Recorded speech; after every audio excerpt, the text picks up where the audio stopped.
We are heading into the quiet season, the month of May, less so or more so than the month of June, rather, tends to be the quietest month for Michigan football. But this is not going to be a quiet show because before a lot of you got to see the spring game, we had all kinds of questions, 60 in fact. Well, some of them were trolls from Ohio State fans as usual.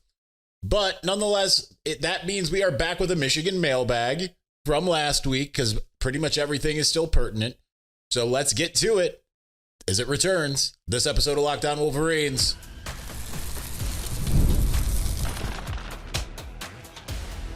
You are Locked On Wolverines, your daily podcast on the Michigan Wolverines, part of the Locked On Podcast Network, your team every day. Happy Thursday. We are back and doing it. Locked On Wolverines podcast, part of the Locked On Podcast Network, where it's your team every day. I'm your man on the ground, Isaiah Holt, publisher of Wolverines Wire through USA Today Sports Media Group. We are not going to get to every question. There's not enough time. We're going to do the best we can to get through as many as we possibly can.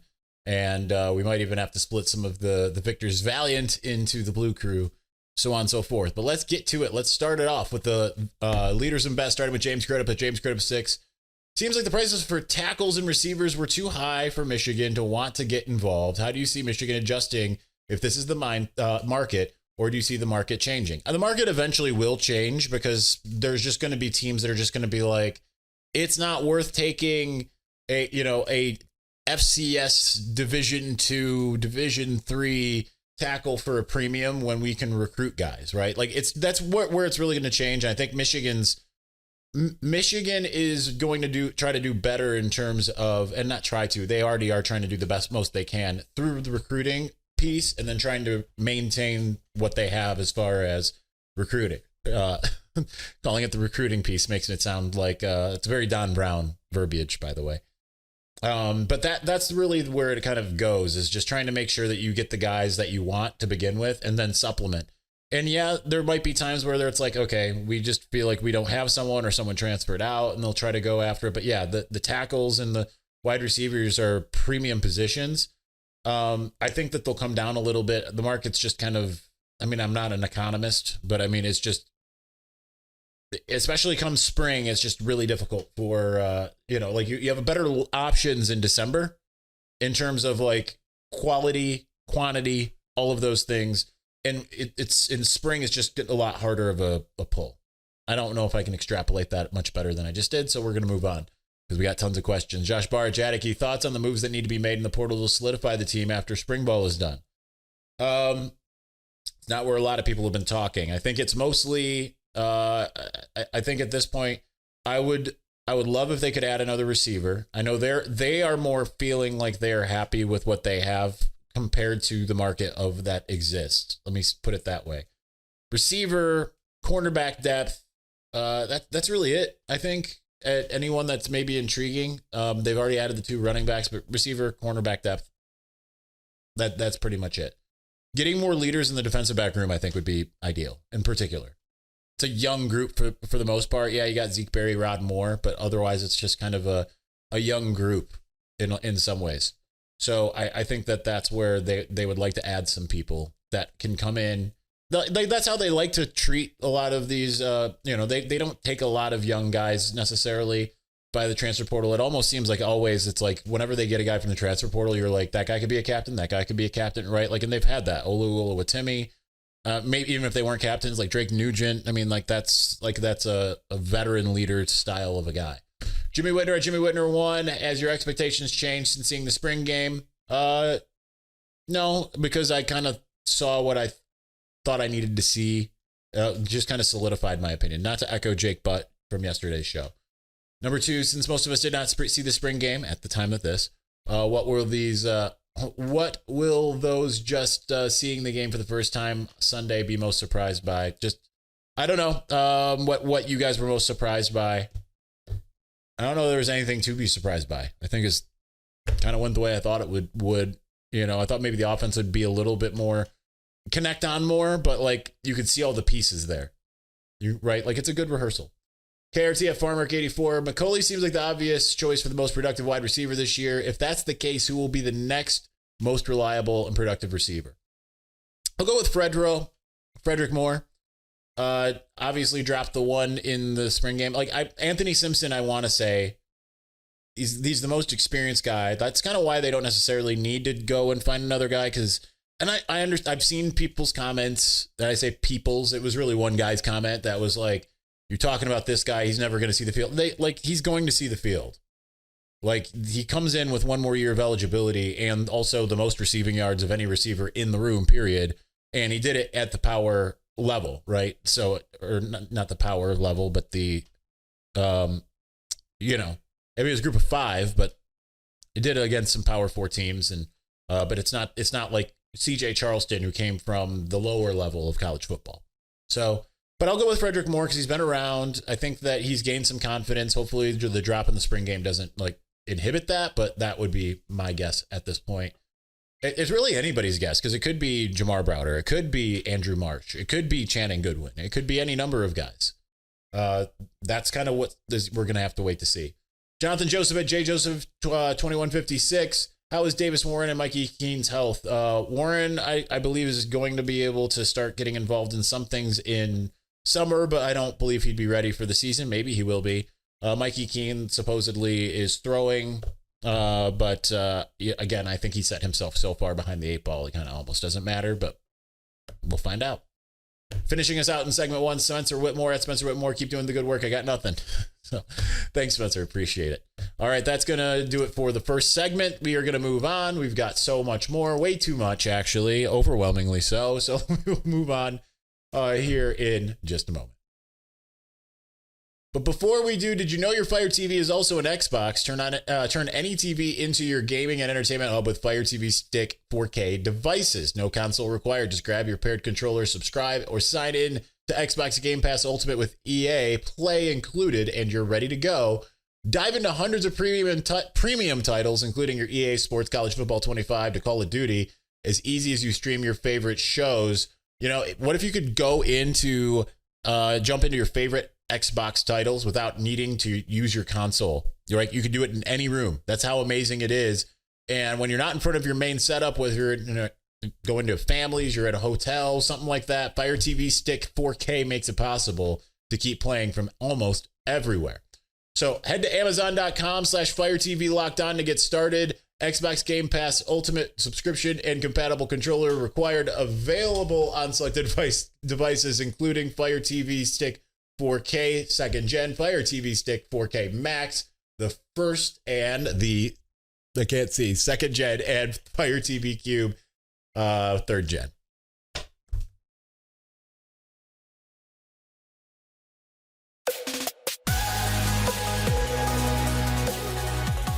This is, I think, the second time the teleprompter situation did not work out well. The TV is... I have a display behind the camera. The camera obscures some of it. So that way, if I'm looking at the monitor, I can actually still look at you. It's an unnatural thing to just kind of stare at a lens. I'm sure that a lot of you would recognize that. Especially for the sake of, it's not like I'm talking to anyone. I'm talking to you, the people. I need to rewatch Dark Knight Rises. I absolutely love the bane of it all.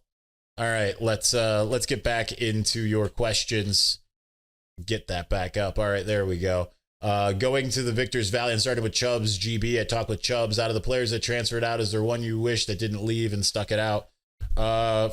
Let's go back 2 years and go to Carmelo English. He had a really good year at South Alabama last year. He just transferred to an ACC school. Can't remember which. I just saw it and retweeted it, but I can't remember. He would be probably the one, but out of the ones from this cycle, no offense to any of them, but nah. No one from this year's team, or maybe last year's team, except for Keon Sabb. Yeah, Keon Sabb would be the guy. But this year's team, no, I can't think of anyone from this year's team that I'm meh. But even with Keon Sabb, they had a loaded safety room, so it's kind of let him go get his, okay? And I saw him at the we said hi to each other at the bowl game. But yeah, that's it. Generic at ERKJ72. Given some of the reports from spring, what's your feeling the likelihood of Andrew Babalola starting by the end of the season? I think that the Evan Link hate is overblown. I know we did a show and a half on that yesterday, but at the same time, what I want to kind of do here. And remember, I was like the cheerleader for the Evan Link Hate Club last year. Okay. So for me to like come around and say something different, is repentance. Okay. I have changed my mind. Well, it's not just that, but he's gotten better. Let me put it this way, because Andrew Babalola had some issues with some of the pass pro, which they're going to need, right? But when they say they are looking for their best 5, I don't think that means like we don't feel like we have 5. What it basically what has been put upon to me is that they look at it like this. We have more than 5 players that are capable of filling out a more than capable offensive line. But we want to make sure that we have the 5 best out there, which is why, okay, they say that, all right, we've got 3 guys that are pinned down. Greg Crippen ain't going nowhere. He's a center. Gio Ahadi is best at left guard, and no one else is going to supplant him. And the same thing at right tackle with Andrew Sprague. And then after that, you're looking at like, okay, then what else is it going to be? Because it might be Andrew Babalola at left tackle and Evan Link at right guard. Or it might be Evan Link at left tackle and Nathan Afobe or Lawrence Attar at right guard, right? Like it's, and then, you know, might not be that, you know, something else could work where it isn't Evan Link at all, but I would venture to guess Evan Link is going to be a starter for a second consecutive year. That's kind of the read that I got based off of conversations I've had with people in the know. So there's that. JT at JT_Wall Street. What is going on with recruiting? Doesn't seem like they're in on any elite players for 2026. They absolutely are. Again, like the elite players that they're in on, they are not, have not decided and aren't deciding for some time. Guys like Savion Hyder is a 5-star running back.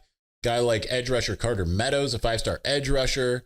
I think there's 2 other 5-stars, and I want to look it up, but we don't have the time to do that today, unfortunately. But they're in on like 3 or 4 5-stars, right? Like, and remember, like last year, no one thought, like it kind of felt like, okay, like maybe, you know, Andrew Babalola was the only one really, and then Bryce Underwood comes in November, and then before you know it, you've also got Ty Haywood, you know. So I wouldn't be concerned. They're going to get theirs. That would not be. I think that they might end up with 3 5-stars this cycle, honestly.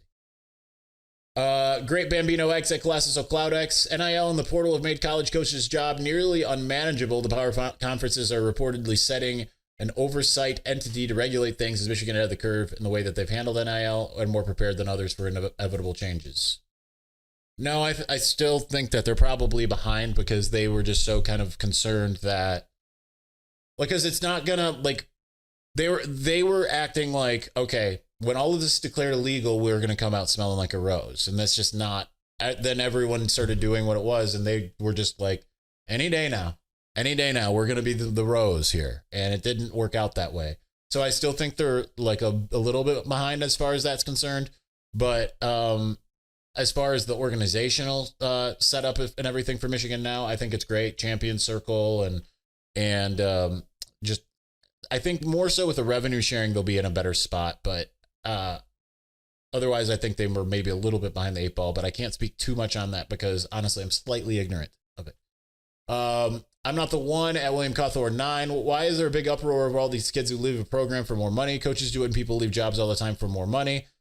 Because that's just how, right? Like that's how sports idolatry works, right? Like it's kind of like what I've said before when people treat recruiting as if a kid already knows where he's going the moment he, that he hits the ethos of the world, right? Like everyone thinks like, okay, this kid already knows where he's going, and it's basically everyone's job to solve it like a puzzle.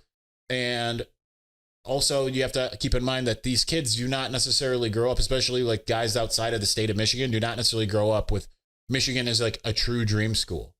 Heck, I mean, how many guys have said Michigan's their dream school and end up elsewhere, right? Like that's not always the thing. But people, when they see them leave, they're like, how could you leave Michigan? That's my dream school. That's the school I root for. Kids don't look at it that same way. Number 2. Should number 97 and 0 be retired at Michigan? I don't think Charles Woodson wants to retired. I think 2. Here's what I would say. No, 2 should get a patch like the old school thing, or not necessarily a patch. It should just be an honorarium type of jersey, kind of like the number 1 on offense. I'd say the same thing for 97, and 0's too new for it to do anything. What would you consider a successful season for Underwood alone? I'll say around 70% passing, 2,500 yards, a 3-1, or let's say 4-1. No, 5-1 touchdown interception ratio. Yeah, that would be fine by me. But more than 2,500 yards, to be honest. But we're setting the bar low. Let's say 3,000. 3,000. Perry Mitchell at Perry Mitchell 08 with the draft last Thursday. This is probably outdated, and I didn't screen every question. Which player currently on the team outside of Bryce? Nope, it's not outdated. For obvious reasons, could you see as a future top 10 pick? Well, I don't know. Bleacher Report today put Jair Hill as number 15 overall. That's kind of wild. It's hard because I would say Justice Haynes, but usually you don't see running backs go that high unless they're otherworldly, Ashton Genty types. But even like Blake Corum, obviously, if you're a Michigan fan, like he was pretty otherworldly. That's kind of hard. I don't know that they have any obvious top 10 guys at the moment. I got someone like Nate Marshall be that? I think so. Could Andrew Babalola be that? Absolutely. Thinking of the defensive tackles, like I don't know that there's anyone that's just like an obvious first round guy. So we'll just go with we'll go with Bryce Underwood. You said don't pick him. I'm picking him. He's the only one right now.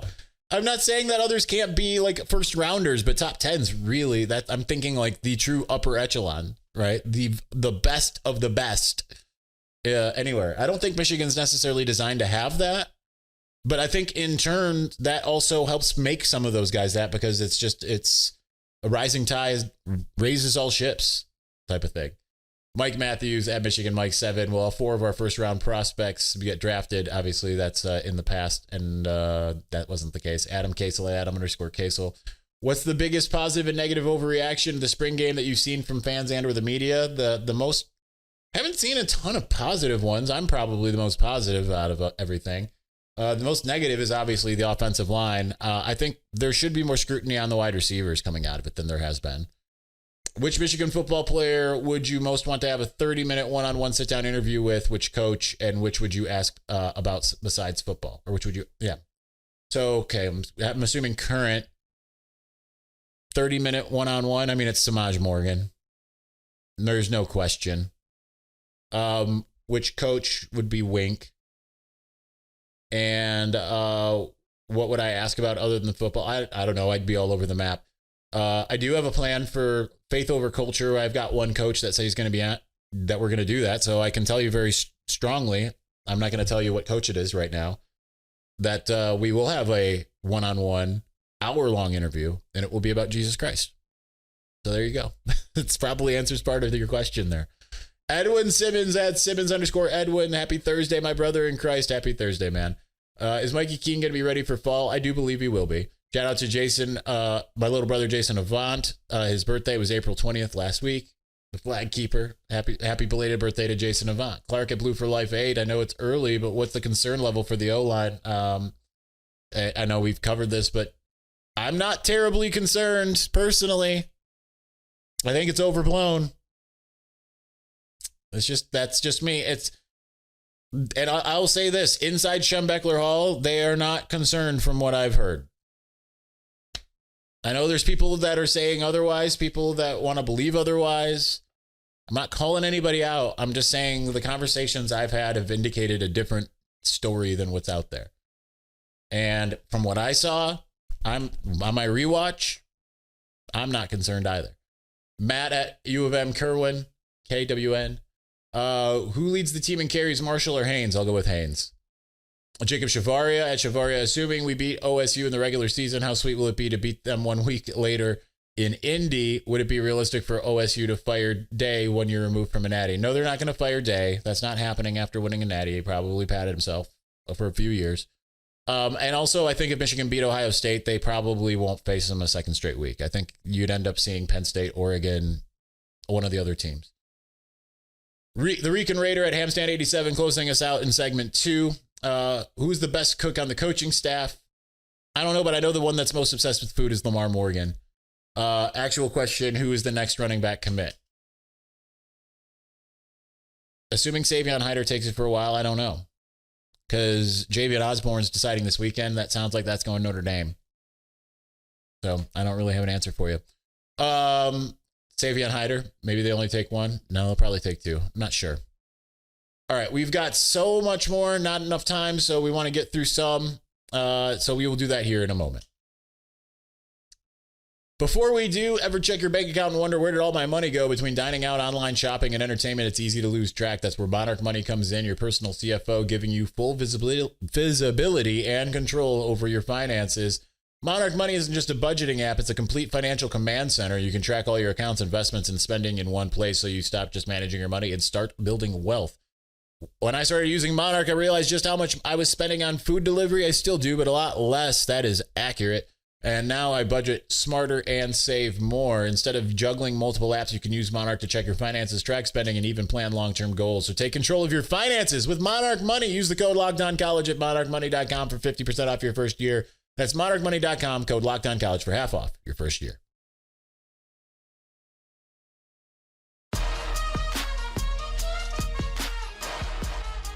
All right. Forewarning, not getting through all these. Apologies to those we did not get to. But nonetheless, let's start with the Blue Crew with David Reed at David Reed 1007.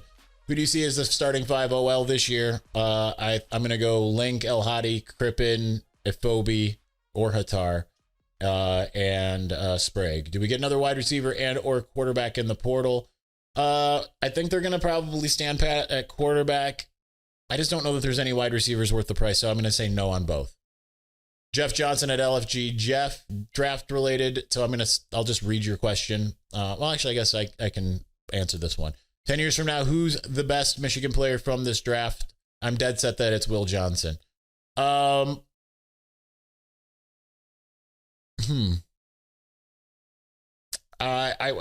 can't disagree. I think Mason Graham's still a pretty safe bet.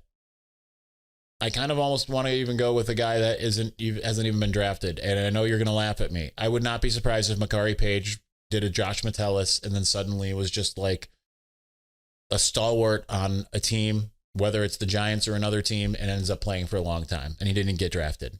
That wouldn't surprise me even a little bit. He's just kind of that type of guy that can just not going to be flashy. A team's going to love him because he's, like, one of those guys that, yeah, you got to have some people around him maybe, but that's the great thing about the NFL. I think that he can stick in the NFL. I really do. He's got the measurables, so would not be surprised. Justin Ranbron at J Ranbron. When should we start hitting the panic button for this recruiting cycle? Seems to be particularly slow this year. Only 3 commits so far, with one rumor to be flipping. This was asked before getting the 2 commitments over the weekend. But no, this is normal. It's been this way outside of 1 year. Every year we do a show. Almost every year we have to do a show that's like, everybody settle down. This is what Michigan does every year. Every year people start freaking out in April and May, and then by July everyone's like, what were we freaking out about? I don't remember. Kalamazoo area at Kalamazoo_track. Are you worried that downfield passing game looked bad in the spring game? No, because the passing game was fine in terms of the reads and the strikes from Bryce. As far as the catches, that part, yeah, that's a little concerning, the actual coming down with the football part. But as far as the rest of the battery that happens with the line protection and Bryce being able to read his options and deliver the throw, I think that's fine, to be honest. It's the last part of the battery that needs to come together. Hank Davis at Hank Davis. Why do you think Michigan has been able to hold on to all the main talent? Is it money or something else? It's love. I think it's culture. Money is part of it, but it's culture. There's a reason why, Mason Graham said, he could have gone somewhere else. The reason he stayed with Michigan was culture. That's what it is. And I think as long as Michigan maintains that, it will still continue to be attractive to other teams, or other players rather, around the country, especially as recruits and transfers. Tim G with a very long name. Who will be the leading tackler this season? I'm going to go with Ernest Hausmann. I don't think that's really breaking the mold. Like, it's usually a linebacker. Like, if something's gone wrong, if it's not a linebacker, and so you really pick one of two guys, and I think Jay Sean's just going to be in a different style of play. It's Ernest Hausmann to me. I'd be surprised otherwise. Timothy Morris, a Timothy with the long number. Just that's how we're doing it now. Has a college football team ever considered, in place of a spring game, to have a scrimmage against another local university that's not on the schedule? Like, for instance, Michigan can scrimmage EMU with agreed format and what have you. I mean, Colorado tried to do it with Syracuse. The NCAA said no. That's not local. That's cross country. But they tried to do it with Syracuse, and they said no. Colorado and Syracuse was in. They were all set to go to do it. I don't understand why not. I think it would be a great idea. I would love to, even if, like, you schedule a relatively real game. I would love that. Have it where the coaches and everyone has to game plan and do all that stuff. Michigan, Georgia, like in April, that'd be incredible. That I don't know. NCAA's dumb.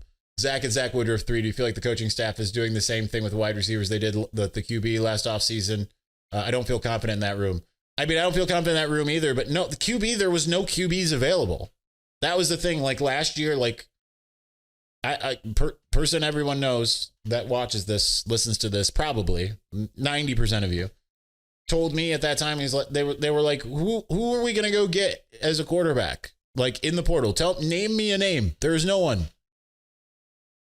They weren't wrong. So they rode with what they had, and it just didn't work out as well as they thought it would. Basically. All right, how much time we got? Got about 2.5 minutes. But yeah, I am concerned about the wide receivers. But at the same time, we saw limited snaps from the guys that are going to actually be on the field a lot. So there's that part, right? Like that's where we have to like understand. Okay, we saw one target and one catch from Donovan McCulley, two targets to Semaj Morgan, no catches, one target to Fred Moore, no catches. I mean, those are your starters. Otherwise, it's like more of the rotational guys we saw more often. Steal this at Buser_bus or Busser. I don't know. How much of a jump can we expect to see from Bryce Underwood from what we saw in the spring game at the beginning of the fall? Is assuming that he is the starter. Pretty big jump because it's a little bit different to just be doing things in a scrimmage format compared to like, here's the game plan. Here, you have your full complement of guys that you have practiced with the entire fall without us just starting to like sub in guys that you're not accustomed to. I think that you can make a pretty big jump in terms of and knowledge and just comfortability and all that kind of stuff too. Big Farm _farm_big. Is there a proven offensive line and quarterback that would team 146 be national? I'm not reading well at all. I'm sorry. Would make them national championship favorites. So a lack of offense holding the defense back. Last year it was absolutely if there was a proven offensive line quarterback, would team 146 be? Yes. Yes, I think that they could have won a national championship, but there were a lot of other moving parts too, like the kids and Wink Martindale getting used to each other, Wink getting used to college, the kids getting used to him, all that stuff, like, right? Because the defense wasn't like incredible, but the offense also held that back, and all of it just kind of didn't really work. Now, it could have worked, it just didn't. I think if the offense was, able to carry the team a little more than it, which is not at all last year, they could have averaged, 25 points a game, 30 points a game. I'm just saying in general, right? Had a couple more of those games where they, score 40, then yeah, that absolutely could have been. All right. The video time is running out. So that was the last question. And that's going to do it. So sorry to those we didn't get to. Thanks to everyone who watched. We will eventually, Steve Dace has had some travel issues. We'll try to get him tomorrow if we can. If not, we'll push him to next week. But thank you for watching. Thank you for listening. We'll talk to you again soon. Peace.